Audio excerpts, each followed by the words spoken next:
মূল্যস্ফীতি কমাতে আরো ৩ মাস সময় চাইলেন অর্থ উপদেষ্টা। ভোটার তালিকা থেকে বাদ যাবে 10.5 লাখ ভোটার এবং বাংলাদেশ ব্যাংকের কর্মকর্তাদের সব লকার স্থগিত। অভিনন্দন ভোরের পাতা প্রাইম নিউজে, সাথে আছি ফারহানা প্রীতি।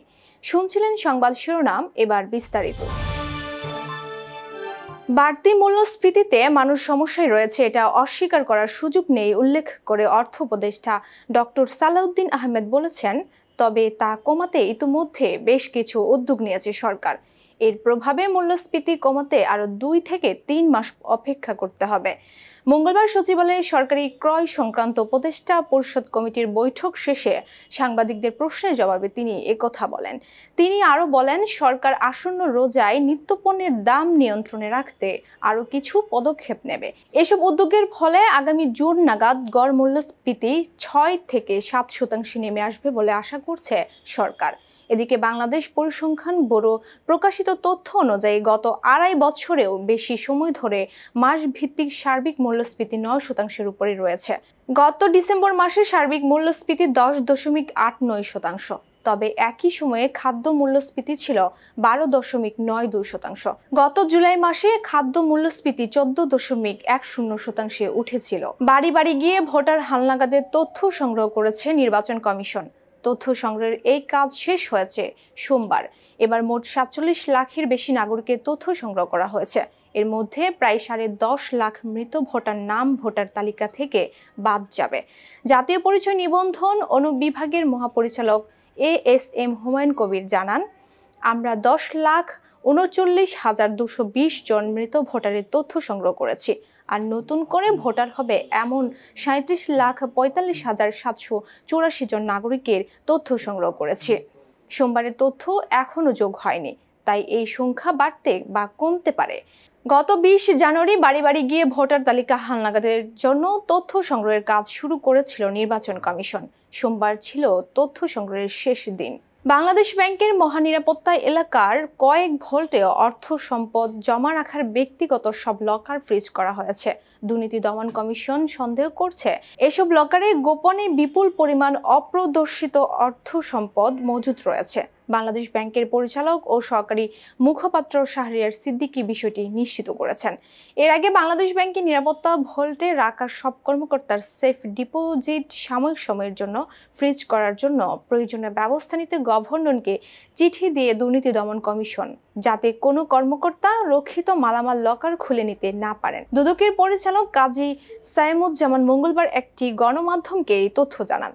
বাংলাদেশ ব্যাংকের গভর্নরকে দেয়া চিঠিতে বলা হয়, গত 26 জানুয়ারি আদালতের অনুমতিতে একজন ম্যাজিস্ট্রেটের উপস্থিতিতে অনুসন্ধানের উদ্দেশ্য গঠিত দুর্নীতি দমন কমিশনের টিম বাংলাদেশ ব্যাংকের কয়েক ভোল্টে রক্ষিত অভিযোগ সংশ্লিষ্ট সাবেক ডেপুটি গভর্নর শীতাংশু কুমার চৌধুরীর সেফ ডিপোজিট তল্লাশি করে। বাংলাদেশ ব্যাংকের ভোল্টে তার জমা করা 3টি সিলগালা কোটা খুলে 55,000 ইউরো, 1,69,300 মার্কিন ডলার, 1005.4 গ্রাম স্বর্ণ ও 70 লাখ টাকার FDR পাওয়া গেছে। তল্লাশিকালে রেজিস্টার পরীক্ষা করে দেখা যায়, সেখানে বাংলাদেশ ব্যাংকের অন্য কিছু কর্মকর্তারাও সিলগালা করে সেফ ডিপোজিট রেখেছেন। এসব সিলগালা কোটাতেও অপ্রদর্শিত সম্পদ থাকার অবকাশ রয়েছে।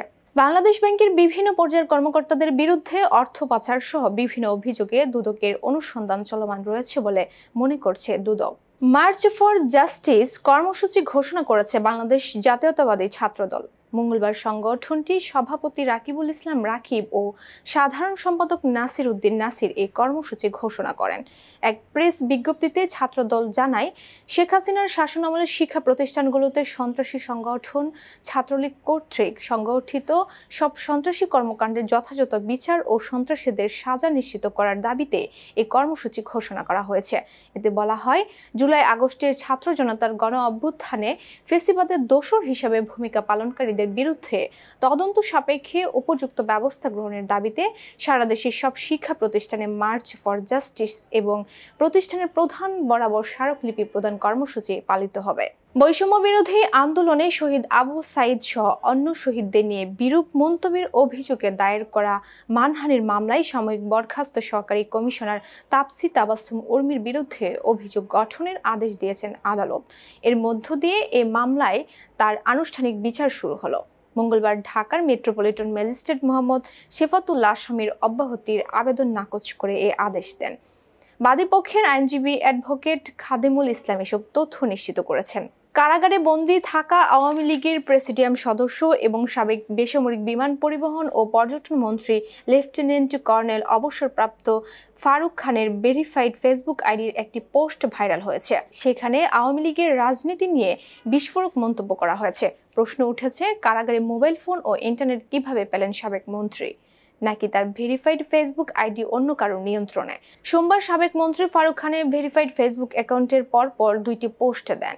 প্রথম পোস্টে সশস্ত্র বাহিনীর এক প্রোগ্রামে সাবেক রাষ্ট্রপতি আব্দুল হামিদ খানের সাথে করমর্দন করেছেন তিনি। পরের দেয়া ওই পোস্টে বলা হয়েছে, অনেক চেষ্টা করে অনলাইনে এসেছি, জেলের চার দেয়াল আমাদের নিঃসত্তার সামনে দাঁড় করাই, অনেক কিছু বলতে চাই, কিন্তু এখন সব বলতে পারছি না। তবে এই পোস্ট দেওয়ার আধা ঘন্টা পর থেকে তার ভেরিফাইড ফেসবুক আইডিটি আর খুঁজে পাওয়া যাচ্ছে না। কারা অধিদপ্তরের এক বিবৃতিতে বলা হয়, ফারুক খান নামের এক ব্যক্তির ফেসবুক আইডির একটি স্ট্যাটাসের স্ক্রিনশট শেয়ার করে তা কারাগারে আটক সাবেক কর্নেল ফারুক খান কর্তৃক প্রচার করা হয়েছে বলে বিভ্রান্তি ছড়ানো হয়েছে। কারাগার থেকে এ ধরনের প্রচার বা ফেসবুক চালানো সম্ভব নয়। এবার আন্তর্জাতিক সংবাদ।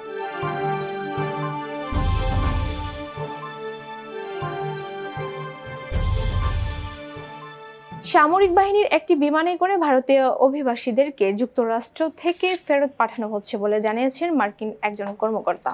এই খবর জানিয়েছে বার্তা সংস্থা রয়টার্স।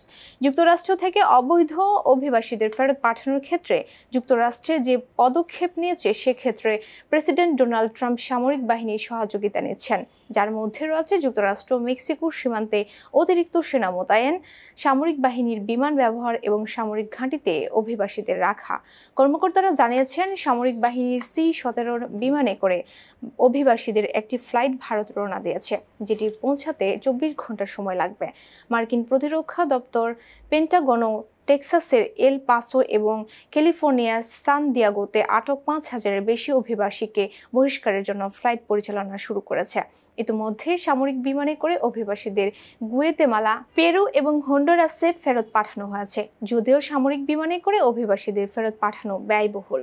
ভারতের প্রধানমন্ত্রী নরেন্দ্র মোদীকে আগামী সপ্তাহে হোয়াইট হাউসে বৈঠকের জন্য আমন্ত্রণ জানিয়েছেন মার্কিন প্রেসিডেন্ট ডোনাল্ড ট্রাম্প। হোয়াইট হাউসের এক কর্মকর্তা এই তথ্য নিশ্চিত করেছেন। যুক্তরাষ্ট্রের একটি সামরিক উড়োজাহাজে করে অবৈধ ভারতীয় অভিবাসীদের ফেরত পাঠানোর কয়েক ঘন্টা পরে এই তথ্য জানা গেল। এই বৈঠক দেশ দুটির দ্বিপাক্ষিক বাণিজ্য ও কৌশলগত সম্পর্কের ক্ষেত্রে একটি গুরুত্বপূর্ণ পদক্ষেপ হিসেবে বিবেচিত হচ্ছে, কারণ ভারতীয় পণ্যেও সমান শুল্ক আরোপে ট্রাম্পের হুমকি নিয়ে যথারীতি দুশ্চিন্তায় পড়েছে মোদী সরকার। এর আগে গত 27 জানুয়ারি ট্রাম্প ও মোদীর মধ্যে ফোনালাপ হয়। সে সময় উভয় নেতা অভিবাসন নীতি, নিরাপত্তা সহযোগিতা ও দ্বিপাক্ষিক বাণিজ্য নিয়ে আলোচনা করেন।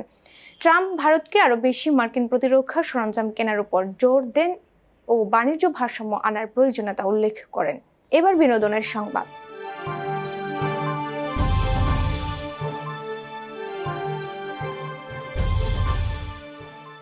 28তম বুসান চলচ্চিত্র উৎসবে সেরা সিনেমার পুরস্কার জয় করে বাংলাদেশের চলচ্চিত্র বলি। পরে আন্তর্জাতিক অনেক চলচ্চিত্র উৎসবে সুনাম কুড়িয়েছে সিনেমাটি।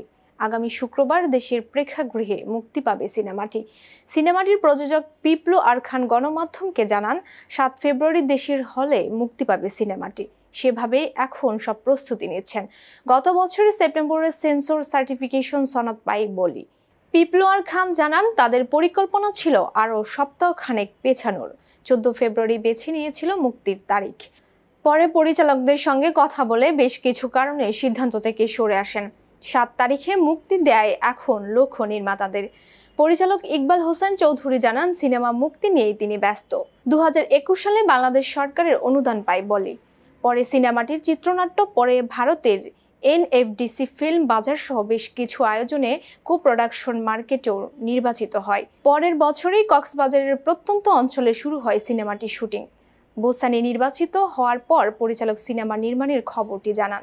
এবার খেলাধুলার সংবাদ। রাজনৈতিক বৈরিতার কারণে দ্বিপাক্ষিক সিরিজে 2 দল খেলে ভারত পাকিস্তান মহারণ দেখার জন্য তাই সমর্থকদের তাকিয়ে থাকতে হয় এসিসি আর আইসিসি ইভেন্টের দিকে। ক্রিকেটের ময়দানে এই দুই দল যখন সম্মুখ সমরে নামে, ক্রিকেট প্রেমীদের আগ্রহ থাকে তুঙ্গে। এবার আইসিসি চ্যাম্পিয়ন্স ট্রফিতেও তার ব্যতিক্রম হচ্ছে না। চ্যাম্পিয়ন্স ট্রফিতে একই গ্রুপে রয়েছে ভারত ও পাকিস্তান। সোমবার সেই ম্যাচের জন্য টিকিট বিক্রি শুরু হওয়া মাত্রই মুহূর্তে তা শেষ হয়ে যায়। টাইমস অব ইন্ডিয়ার প্রতিবেদনে এসেছে 1 ঘন্টাতে ম্যাচের সব টিকিট বিক্রি হয়ে গেছে। এবছর আইসিসি চ্যাম্পিয়ন্স ট্রফি আয়োজন করছে পাকিস্তান ক্রিকেট বোর্ড। যদিও ভারত টুর্নামেন্টে তাদের কোনো ম্যাচই পাকিস্তানের মাটিতে খেলবে না। টিম ইন্ডিয়া তাদের সব ম্যাচ খেলবে দুবাইয়ে। আগামী 23 ফেব্রুয়ারি দুবাই ইন্টারন্যাশনাল ক্রিকেট স্টেডিয়ামে অনুষ্ঠিত হবে ভারত পাকিস্তান লড়াই। আগামী সাফে সাবিনারাই কোচের দায়িত্ব পালন করতে চান। চাইলে আগামী সাফে কোচ ছাড়াও খেলে চ্যাম্পিয়ন হতে পারে বাংলাদেশ। বাংলাদেশ দলের জন্য কোনো কোচের প্রয়োজন নেই বলে 7 নারী ফুটবলার বিশেষ কমিটির কাছে জানিয়েছেন। তাদের মতে বাংলাদেশ যে পর্যায়ে রয়েছে, আগামী সাফে কোচ ছাড়াই চ্যাম্পিয়ন হবে। খেলোয়াড়রা নিজেরাই অনুশীলন করে চ্যাম্পিয়ন হতে পারবে। বাফুফের বিশেষ কমিটির মুখোমুখি হওয়া রোববার প্রথম সভায় 7 নারী খেলোয়াড় এসব তথ্য জানিয়েছেন কমিটির কর্মকর্তাদের কাছে। কমিটি সূত্রে জানা যায়, খেলোয়াড়রা দাবি করেছেন আগামী সাফে কোচ ছাড়াও তারা চ্যাম্পিয়ন হতে পারবেন। তারা ফুটবল খেলে এমন একটি পর্যায়ে চলে গেছেন যে সাফে চ্যাম্পিয়ন হতে এখন আর কোচের কোনো ভূমিকা নেই। নিজেরা অনুশীলন করেই সাফ চ্যাম্পিয়ন হওয়া সম্ভব। সংবাদ শেষ করার আগে শিরোনামগুলো আরও একবার।